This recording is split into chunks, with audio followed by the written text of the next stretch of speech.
кийлеген үйдө ойноп аткандардын 80% кыргыздар экен. 80% ал жака тартып кетүүгө кимдер күнөөлүү деп ойлойсуз? Азарт оюна кызыккан адамды эч ким айыктыра албайт экен. Анын баарысы да жок экен. Деги эле Москва жергесинде мындай жаштарга багыт көрсөтүү боюнча кандайдыр бир аракеттер жасалабы? Кандай адамдар барат? Буга максаты жок адамдар барат да. Ушул темага киреличи.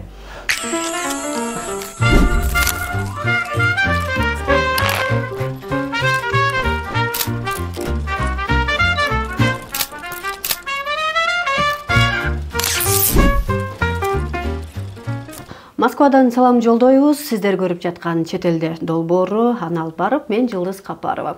Бүгүн биз Москва жергесиндеги жаштардын жүрүм туруму тууралуу сөз кылмакчыбыз. Бул теманы эң жакшы ачып бере алат деген үмүт менен Москва жергесинде мекендештер арасында Азамат советник деп белгилүү болгон коомдук ишмерди чакырдык. Азамат, саламатсызбы? Студиябызга кош келипсиз. Саламатчылык. Бүгүнкү маегибизди сиздин постуңуз менен баштайлы. Мен посту окуганча кеттим. Кыздар сойку болуп иштеп жаткан Москвада акмактарды токтотолу деп ставка койгон үйлөрдө кыргыз жигиттер батпай жатат. Эмне кылабыз дейт. Мына ушундай пост жаздыңыз. Көпчүлүк түшүнбөй кала бердик. Улантысы болот деген үмүттө күттүк дегендей. Анан эң жакшысы ушул жерге алып келип, бул маселени талкуулайлы деп чакырып отурабыз. Айтсаңыз, эмне түрткү болду, эмнени айткыңыз келди? Бул деген мындай болду да. Москвада кыздарыбыз сойку болуп кетет деп. Бул өзүнчө бир көйгөй, экинчиси, үчүнчүсү бир көптөгөн кошулма болуп кетти да. Анан ошо сойку болуп кетти деген топтор чыгып, жигиттер токтотолу деп ар кандай кайрылуу жолдор жүрүп, коркунучтар болуп кетти да. Бирок ошол эле учурда сойкулуктан 10 эсе дейинби, 100 эсе начар коомдукту кыйрата турган азарт оюндарына кирип кеткен жигиттерибизди ким токтотот деген пост болчу да. Бакса, ставка койгон үйлөрдө батпай калган жигиттер деген жайы бар да. Ошондо жигиттерибиздин көпчүлүгү азарт оюндарына азгырылууда деген. Ооба. Азыр ойду айткыңыз келди. Азарт оюнуна азгырылганын эң жаманы бул айыкпаган оору да. Мен да кийинчерээк окуп таң калдым. Бул наркоманды да айыктырса болот экен, алкашты да айыктырса болот экен. Бирок азарт оюна кызыккан адамды эч ким айыктыра албайт экен. Анын баарысы да жок экен. Психолог да жардам бере албайт экен. Эми бир дин жардам берет деп ошондон айыккандар бар дейт. Ошол жагы жардам бериши мүмкүн дейт да. Азыркы учурда ошо ставка оюндарына кирип ойноп аткан ошол үйлөрдүн атын атаганга да коркунучтуу да. Эмнеге? Анткени ошол үйлөрдүн атын атасаң, алардын артында эң чоң ошол эле учурда адамдар турат да. Аларды атап, бояка келбегиле деп эч ким реклама да кыла албайт, айта да албайт да. Анан азыр биз ошо ставка койгон оюндар ар бир метродо бар. Анан бир жолу ошо уборная ажаткана издеп кирип калсак, ичинде 80% биздикилер. 80% кыргыздар. Кийлеген үйдө ойноп аткандардын 80% кыргыздар экен. Анан ошо чындыгында мындай олуттуу нерсени айттыңыз да, 80% биздин жигиттер десек болот, жигиттер. Ал жака кыздар да барбы? Аябай аз барат. Көбүнчө жигиттер барат. Анан ошондо андан да таң калыштуусу жана кыжырды келтире турган нерсеси бул жалаң жаштар да. 20-18-тен где-то bir 40-ка чейинки балдар иштеп, мамлекетке салым кошуп, үй бүлөгө салым кошуп, коомду жаркырата тургандардын көбү ушул жерде экен да. Анан анысы аз келгенси бөлөк мамлекетте. Анан ошого кичине бир чети кыжырыңда келет, бир чети ичиңде күйөт, анан ошондо жазылган пост болчу да. Ладно, сойку деп атабыз кыздарды. Алар мындай жашыруун, жабылуу жүрөт да. Ошол эле жигиттер ушу сойкулуктан дагы өйдөрөөк даражада айыкпаган оруда жигиттерибиз, жапжаш жигиттерибиз жүргөнү өкүндүрөт да. Азамат байке, эми 80% жигиттер анан жаштар деп атпайсызбы? Көпчүлүгү ата-энесине мындай ата мекендин өзүнө бир аманат болуп чыгып атышат да, чет өлкөгө чыккандачы бир иштеп, мындай бир мойнуна чоң жоопкерчилик жүк алып иштеп келем, үй бүлөмдү багам, ата мекенге салым кошом деген эле максат менен келет деген ойдобуз да. Бирок баягы жакшы максат менен келген жаштарды 80% ал жака тартып кетүүгө кимдер күнөөлүү деп ойлойсуз? Сиз мындай бул эми өз алдынча сураштырып көрдүңүзбү? Бул эми мындай, мурун биз Москвага келген учурда, биздин поколение баары эле жыргаганынан эч ким келген эмес. Депутаттын баласы келген эмес. Азыр бирок, азыр башкачараак. Азыр ошо биз келген учурдагы ата-энелер үйлөрдү алып, жакшы акча тап, анан балдары 11-ди бүтүп, бул жака 100 эмес, где 40-30% даяр үйгө, даяр жашоого, даяр акчага келип атат да, көбүнчөсү. Анан келгенде адам төрөлгөндөн өлгөнгө чейин эле байкасаңыздар, мы всегда дайым өзүбүзгө рахат издейбиз да. Акча иштегенде деле бир орусча айтканда дофамин го, айлык алганда, жакшы жумушка киргенде, жакшы бир нерсе болгондо өзүбүздүн бир жыргалчылык десе эстейбиз да. Бирөө бир жака барып эс алып келгиси келет, бирөө 5-чи күнү жумуштар бүттү деп ичкиси келет, бирөө чеккиси келет дегендей. Анан ошол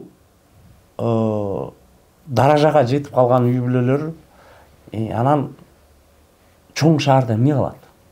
Чоң шаарда айылда бөлөк жерде болсо адам ар дайым өзүнүн аракети бар, алаксый турган.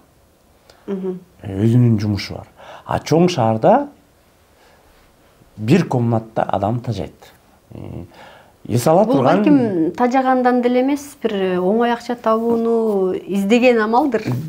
Азыр ошого баратабыз да. Анан эмне кылат? Ал достор айтат, бир жака барып келет. Клубка барат, бир күн эс алат.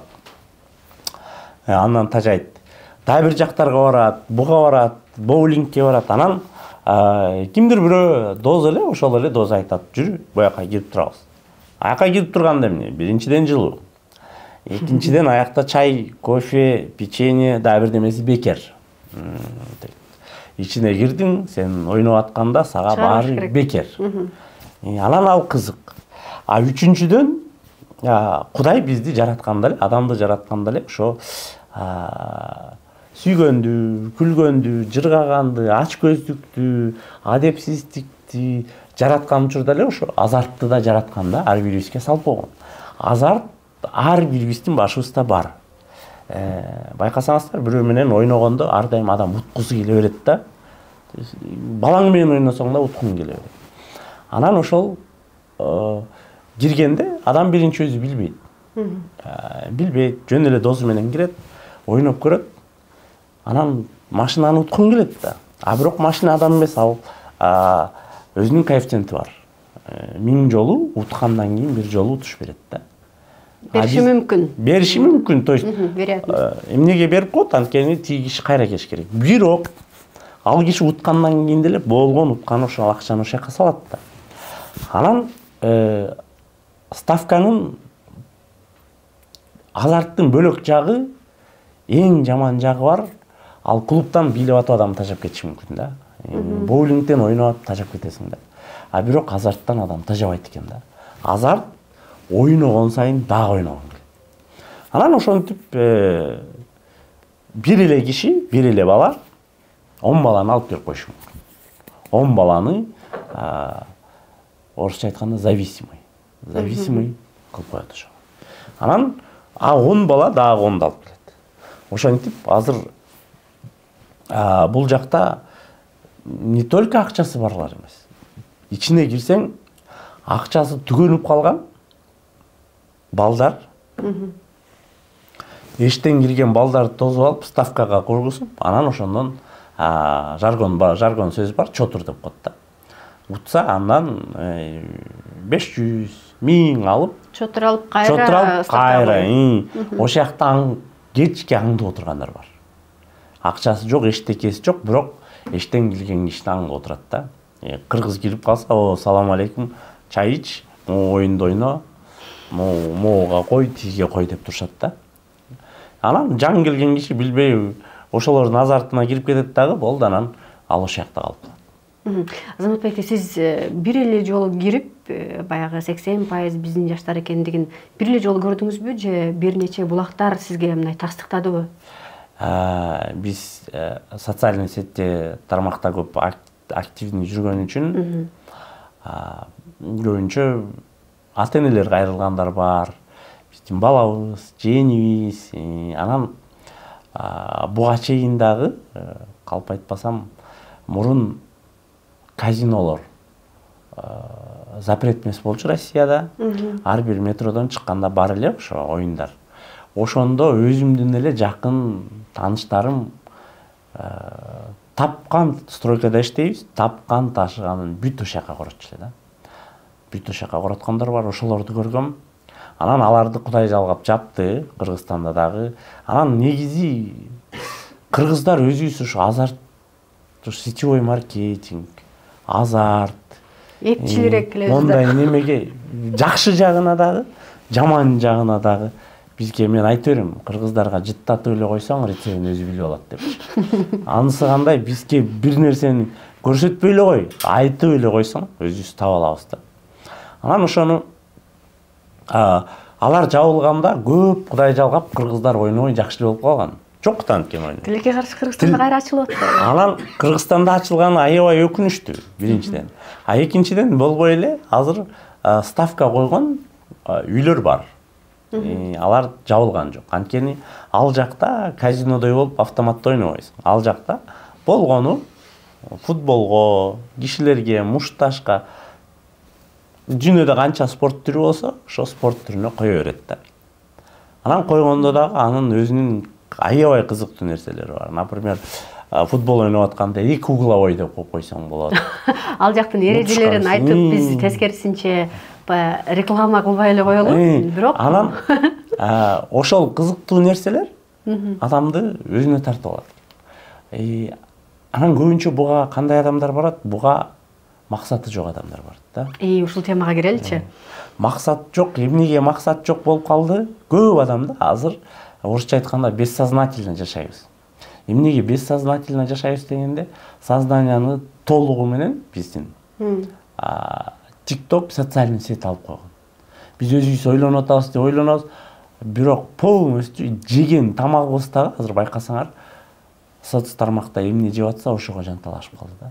Бул эмне деген сөз? Бул деген бессознательно. То есть өзүнүн акылын толук башкара албагандыктан баарыбыз Дубайдын шоколадын, Кореянын жүзүн жеп атабыз да. Эгер толук кандуу адам, ойлонгон адам суу ичип атса дагы билет да канча суу ичиш керек.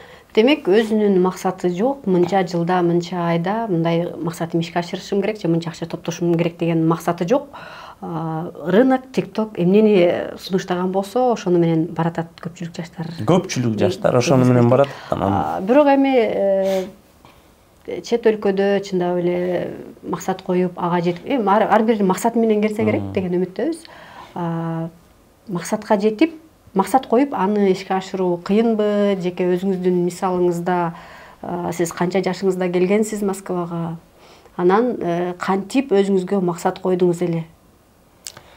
Мен бияка где-то 23 жашымда келгем. Сиз деле ошол жаштардын катарына жаш келген экенсиз. Жаш келгенбиз. Анан бизде биз ошол убакта келгендиктен бизде досторубузда дагы бир эле максат бар болчу. Иштеш керек. Иштеш керек, машина алыш керек, үй салыш керек. Анан Кыргызстанга эле барып жашайбыз. Бияк суук, эмне, же элдери жакты көрбөйт деген үмүт бар болчу. Анан Максат деген күнүмдүк иш да. Бир китеп окуп калгам. Ошол китепти окугандан кийин менин аң сезимим толук өзгөргөн да. Мурун кандайдыр бир ишенич бар болчу да, мүнөттө эле бир каким-то образом бирдеме болуп эле үй машина болуп калат дегенчи.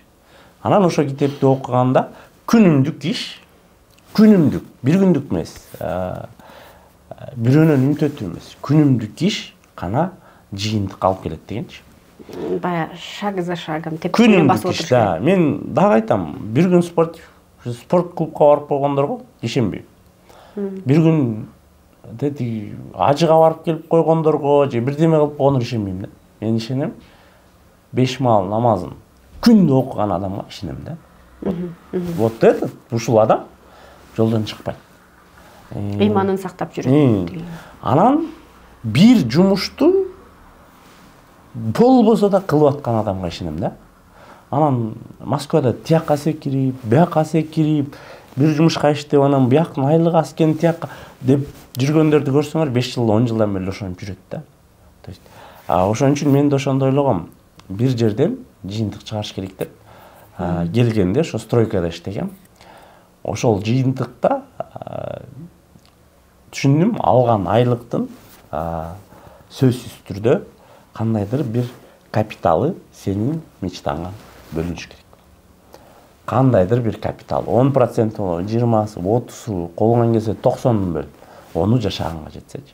Анан ошондо күндө бир иш кылчумун да. Күндө өзүмө бир максат койчумун. Күндө бир максат, чоң деле эмес. 30 парак китеп. Негизги ишке кошумча. Ар бир күнгө максат болуш керек. Анан негизги максат болуш керек деген. Негизги чоң максат болот, бирок күнүмдүк максат болуш керек. Күнүмдүк максат жанагы адреналинди басып туруу үчүн керекпи? Адреналинди көбөйтүрүү үчүн керек да. То есть сен дагы күнүмдүк максаты бар адам күндө бир максатка жетсеңиз, элестетсеңиз, күндө бир максатка. Азыр толуктап айтып берейин. Күндө бир максатка жеткен адам кичинекей, кичикей эле. Бир жылда 365 максатка жетет. Бир жылда 365 максатка жеткен адам максатына жетпеген адамда 365 деп күчөйдү болот да. Элестеткиле. Көп айтат илхом келгенде депчи. Илхом эч качан бир жылда бир келет. Чегип алганда же ичип алганда келет. Илхомду алып келген ошол саатта. Ошон үчүн көп адамдардын жаңылышы ошол бир саатты бөлө албаганда эле. Эмнеге бөлө албайт? Анткени дагы бир жолу айтайын, ошол эле соцсет, ошол эле ком, ошол эле достор, ошол эле туугандар, ошол эле зарплатанын бир нерсеге жетпегендиги да. Балким соцсет эми бул жөн гана инструмент. Бул ушул бир чындыкты, жашоонун маңызын, ушул эрежени билбей аткандык себеп болуп аткандыр. Себеби дегенде максаты бар адам ошол эле TikTok'ту деле пайдаланып, ал жактан деле өзүнүн бизнесин, мындай медиага болгон популярдуулугун өстүрүп жаткандар деле көп. Эң туура. Мен да ошону айтайын атпаймынбы? Соцсет эң жакшы инструмент. Азыркы жашоодогу эң жакшы, мындан жакшы инструмент болбойт. Бул инструмент ошо бир саат адам убактысын бөлгөндө сөзсүз түрдө соцсетке убактысын бөлүш керек. Бизнести дагы, ошол эле подкастты, ошол эле өзүнүн личный брендин сөзсүз соцсетке бөлүш керек.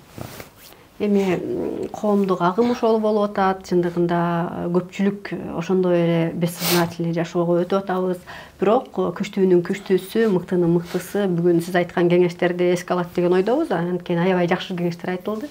Эми алар эмне үчүн күйөбүз дагы, эмне үчүн сүйлөйбүз? Ал биздин мекендештер, биздин жаштар, сиз ага катары биздин жаштарга мындай бир ушул туура жолду көрсөтүү үчүн кандай аракет кылсак болот эле деген ойлоруңуз бар, кандай сунуштарыңыз бар?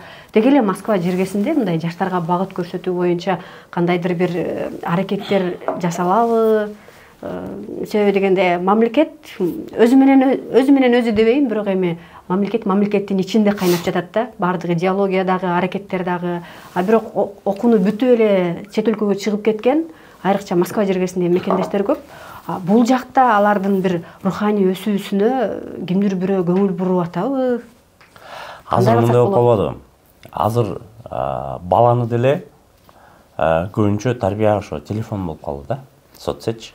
Анан колдон келсе, азыр эң жакшы тенденция кетип барат. Кийинки биздин кыргыздарда кино тарткандарда дагы, жанагындай рилстер тартканда дагы, контент тартканда дагы, блогерликтерде 80% жакшы направленияны көрсөтүп атат да. Кинодо дагы кандайдыр бир жакшы жолду көрсөтүп атат. Жанагындай хайп үчүн, жана жылаңач чуркап бирдеме болгондор кыргыздардын арасында Кудайга шүгүр аз да. Азайып барат. Аз. Анан жаштарга эң жакшы направление бере турган нерсе ошол эле соцсеттен аз көрсө дагы саз көрө турган контент ойлоп. Туура направленияны туура жолду көрсөтүү да. Эксперттик ой пикирлер менен бөлүшүп туруу. Кайсы жакка баратабыз, кайсы жакта акча бар, кайсы жакта ийгилик бар, кайсы жакта туура жол бар. Ошону көрсөтүп. Мисалы азыр мен подписка кылгам бизнесте бар адамдарга дүйнөлүк ошолордун кеңешин угуп коем. Ошол эле учурда жанагындай биздин дин жактагыларды угуп коем. Чөйрө түзүү болуп жатат окшойт. Дүйнө мисалы эми көпчүлүк подписка болгон блогерлерге орустардыкына пайдасы жок. Сиздин чөйрөңүз айтканга чейин айтып өткүм келип атат. Урматтуу жаштар, урматтуу көрүүчүлөр, бизге мурдагыдай союз мезгилиндегидей же болбосо мамлекет же кимдир бирөө эч качан чөйрөнү түзүп бербейт. Ар ким өзүнө өзү максат коюп, ошол максатка жетүүдөгү баягы шаг жана аны чөйрөнү өзү топтош керек. Чөйрөнү сөзсүз эле миллионерлердин шаарында болуш эмес. Азыр сиз айтып өткөндөй, социалдык сетте дагы өзүнүн чөйрөсүн түзсө болот. Эми айтып өтсөңүз, сиздин чөйрөңүз кимдерге мындай байланыштуу, кимдер менен курчайсыз өзүңүздүн чөйрөңүздү? Биздин чөйрө, бизге лентадан чыга турган адамдар, булар көбүнчө ишкерлер, бизнесмендер. Анан ошол эле Шамил Абилдинов бар. Руханий азык алып туруу үчүн. Анан ошондой адамдар менен көп көрө берсең, эмне болот? Ошолордун акыл насааты сага жугат да. Ошолордун бир кандайдыр бир аурасы сага жугат. Анан эртеден кечке эле сиз айткан эң туура, ошол эле соцсетте дагы өзүнүн чөйрөсүн аныктап алса, адамга жашоо бир топ жеңил болот да. Ошол. Өзүңүздүн чөйрөңүз тууралуу дагы айтып өтсөңүз. Эми биздин чөйрө неме бизде мындай да. Агалык кеңешиңизде биздин жигиттергечи? Биздин чөйрө бул адамды сот тармак болобу, жашоодо болобу, ар дайым адам ийгиликке жетем десе, биринчи эмнеси керек? Биринчи чөйрө керек да. Эгер жалаң ошол досторуңдун бешөөсү жанагы эле айтат го, жанагы азартный оюн ойносо, сен деле ошол жакка барасың айтат. Ошол бешөө ичсе, сен да ичесиң да. Анан чөйрөнү тандаганда азыр адамдар ойлойт экен, менин досторум деген эле. Достор боюнча кала бериш керек. Ийгиликке жете турган чөйрөнү адам өзү тандайт. Кантип тандайт? Тандаш керек. Мисалы силер мени чакырдыңар, туурабы? Мен келдим. Значит, демек, силерде мүмкүнчүлүк бар экен. Каалаган адамды өзүңөргө чакырганга. То есть менде да мүмкүнчүлүк бар болчу, келбей коюу, бирок келүү. Мен көрүп атам, туура жакка чакырып атат, эмне үчүн мен барбашым? Анан ошондой эле жашоодо да ошондой. Сен үйлөнө турган жубайыңа дагы сен өзүң тандайсың да. Гүл алып берсең, кабыл алып келсе, демек аны сен танда. Ошондой эле досторду дагы тандаганга ар бир адамда өзүнүн мүмкүнчүлүк бар. Бир гана эмнени тандай албайбыз, ата-энени тандай албайбыз. Калганын туугандарды тандай албайбыз. Калганын адам өзү бул жашоодо тандай алат. Демек, ошол эле жаштар, ошол эле улуураак деле азыртадан өзүнүн чөйрөсүн, өзүнүн аң сезимин туура жакка буруп алса эле, сөзсүз жашоо оң болот. Азамат байке, эми тема бир аз мындай назигирээк темага кезек келип жетти дегендей, биринчи посттон кийин баягы айтып өтпөйсүзбү, уландысы бар болчу депчи. Уландысында кыздардын жүрүм туруму дагы сөз болду. Кийинки постторуңузда мындай айткандачы, ошол эле өзүңүз иштетип жаткан Манас кинотеатрынын жанында бир сөгүнгөн кыздар тууралуу дагы ошондой эле учурда бир жеңил ойлуу кыздарга дагы бир чымчып сөз ыргытып өттүңүз. Ошол тегеректе деги эле мындай биздин Москва жергесиндеги мигрант кыздарга болгон сиздин көз карашыңыз кандай?